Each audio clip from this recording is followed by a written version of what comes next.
I'm Casey Quaretti, fresh from Florida. This is Chat and Dish, and today I'm going to show you how to make the ideal brunch dish. It happens to be an asparagus pottage.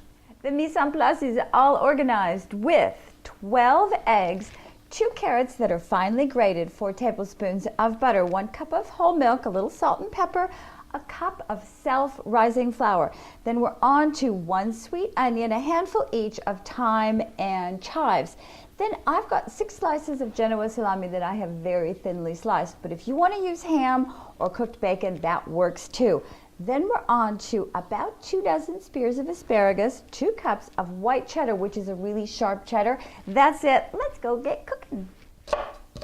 I'm starting off my prep work by chopping the onion. I'm just tossing my onion in with the carrots. I'm also going to grab my butter and head over to the stove. I'm melting 2 tablespoons of my butter in a medium-sized sauté pan, and then I'm going to add the onions and the carrots.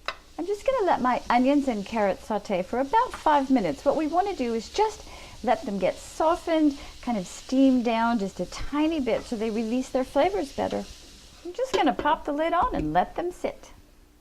I'm slicing my asparagus into about 1-inch pieces, and what I did before I started talking to you was to parboil my asparagus for 2 minutes.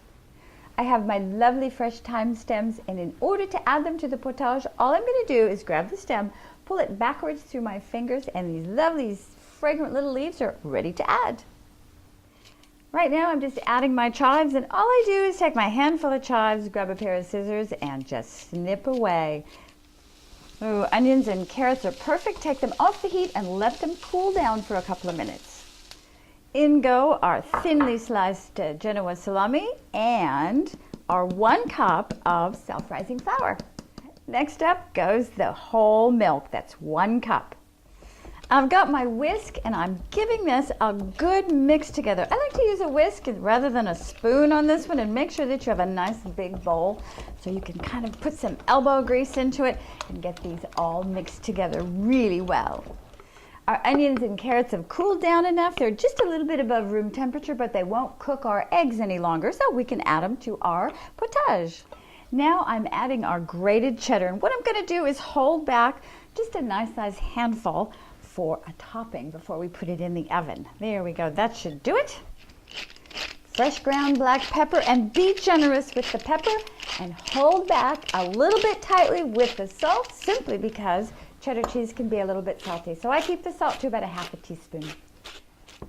The fun part of this asparagus potage is we bake it in a bundt pan. And so I've got our last 2 tablespoons of butter. It's room temperature, so it's really easy to spread. And I am generously working that butter all around the edges and the center of my bundt pan. Next up, all we have to do is transfer our potage batter into our bundt pan. All right, remember that little bit of cheddar cheese that we held back? Well, we're going to use that right on top of the bundt pan before it goes in the oven. It's just going to make the bottom of this look really pretty. Yum! Okay, now we are ready for the oven. 350 degrees for 45 minutes. I'm just slicing the potage. I let it cool for about 15 minutes before I took it out of the bundt pan. Then I dressed it with a few fresh herbs. Now it's ready to have a nice little bite. It's still nice and warm. Ooh, and you can serve this room temperature, quite hot, or even chilled. Oh, the asparagus are perfection. You can taste the cheddar cheese and the carrots. Oh, a definite keeper. You really have to try it. Oh, so good. As always, thank you for visiting and sharing this fresh from Florida asparagus potage with me. Until next time, I'm going to miss you. Cheers.